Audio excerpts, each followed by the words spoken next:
I'm Sue Grogan, and I work with people with caring responsibilities who are using a professional to draw up a will or power of attorney for a loved one. Getting the legal side of things sorted out is one thing, but there's lots of other things you need to do as part of your caring responsibilities which can cause you stress, and that's where I come in. I'm here to help give you practical advice to get you through a tough time, particularly if you can't be with your loved one. So the video we have today is about when you can't be with your loved one. You'll need a pen and paper if you want to make a few notes.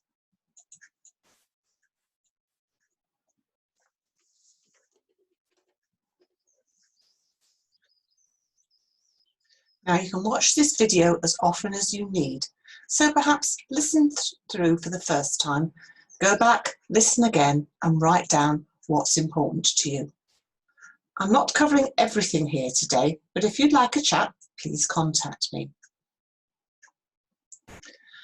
Now, when you can't be there for your loved one, life's really tough sometimes, particularly if your loved one is ill and for whatever reason you can't be with them to support them. Now, this puts a strain on you, makes you anxious, stressed, and feel like you're not able to function. So here's some practical things you can do to keep yourself physically and mentally as well as possible. That way you'll be better able to support your loved one. So, planning for the inevitable. We're all going to pass away at some point. For some, it will be sooner than others. It may be becoming clear to you that that time is coming nearer for your loved one. And planning how to deal with it may be the last thing you want to think about, but leaving it too late will cause you problems and stress later. So, do what you need to do now, particularly for the legal and money side of things. But you also need to think about yourself and make sure that you are able to cope. Particularly if you can't be there. It's especially difficult if you live a long way away or can't be with your loved one for some reason. Being apart is very personal and affects each of us differently depending on our situation. So I'm going to focus on you as an individual, give you some practical hints and tips as to what you need to do or certainly think about. But consciously reacting and responding to difficult situations in as positive way as you can will help you to cope better.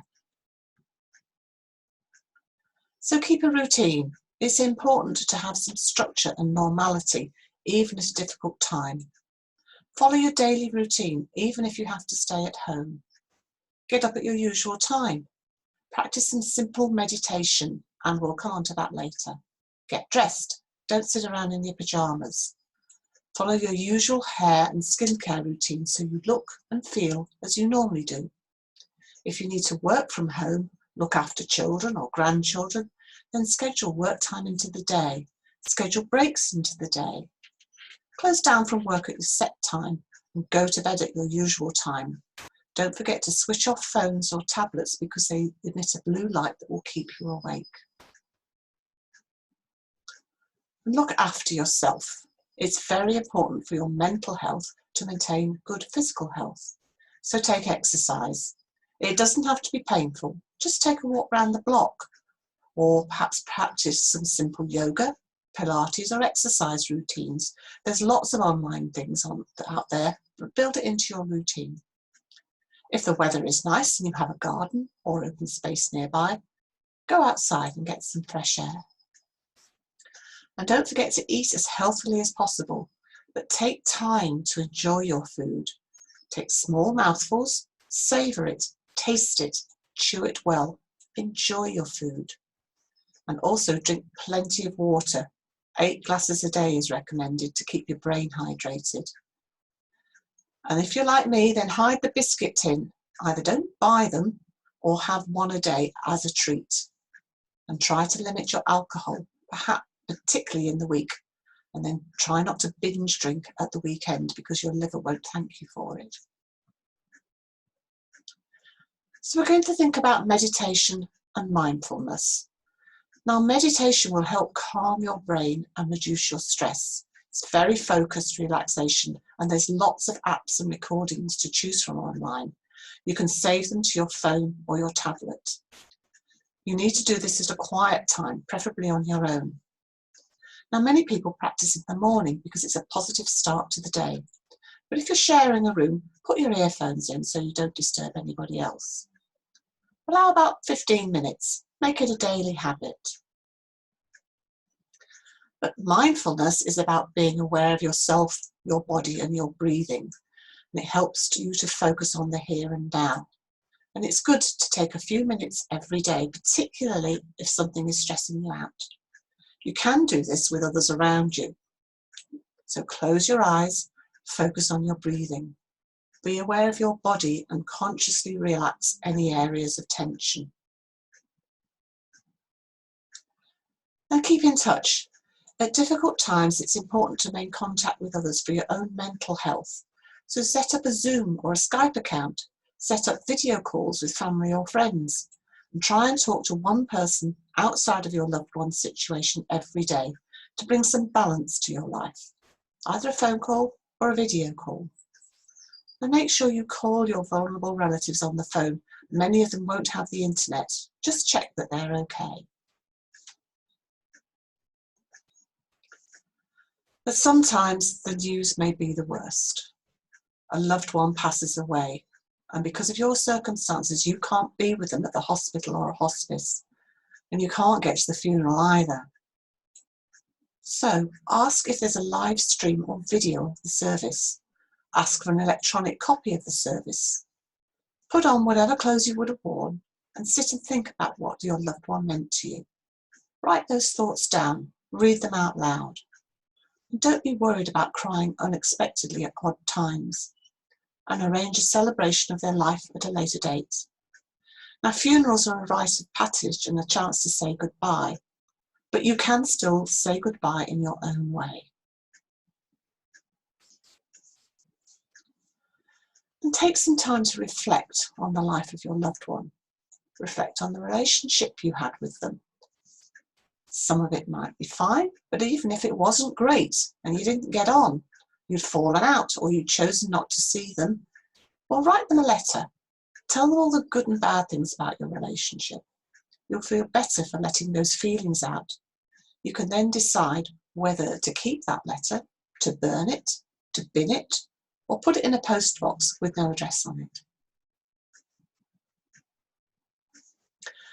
But explaining things to children that a loved one is likely to die or has died is very difficult. And depending on their age and ability to understand, you have to tell them that they won't see their loved one again, but they can think about them and that they will always be a special person to them. They can talk about them, they can write about them, draw a picture, but be prepared for probably lots of questions over a period of time as they come to terms with their loss. You can, of course, arrange a virtual celebration. If you're a long way away or you can't get to celebrate somebody's life, set up a virtual celebration so everyone can join in, and this is easy to do via Zoom or Skype. So put their favourite music on, put up pictures of them around you, put on what you would wear to a celebration, make their favourite meal, make a cake, do a collective toast, and then everyone has to say what they liked or loved about that person. Tell a funny story about them. Make it a real occasion. And don't be harsh on yourself because you can't be there. You may be in a situation not of your making, and being tough on yourself just creates more stress and distress for you. So take responsibility for yourself, but don't beat yourself up about the whole situation. And ask for help if you feel you need it. We often talk about resilience as being strong. But the most resilient people are much better at reaching out and asking for help than those who try to cope all on their own. So acknowledge you can't do everything yourself and that asking for help is okay. And say thanks every day. Practicing gratitude is essential. Do this every day if you feel yourself getting upset about your situation. Just stop. Try this following exercise. Acknowledge your sadness, but for 60 seconds, think about all the good things in your life right now. Sometimes it's the small things that count. So list them, either write them down or record your thoughts on your phone, and you'll soon feel much better. Because life will come back. It might not seem like it, but there's always light at the end of the tunnel. It may be a long way off right now, but it is there, and things will get better for you. So be strong, keep going, appreciate what you have, and plan for the future. It may be different for you, but in some ways it may be better. And remember, the flowers will always come back. They always bloom. So that's it. I hope that's been useful for you. Here's my details if you want to contact me directly.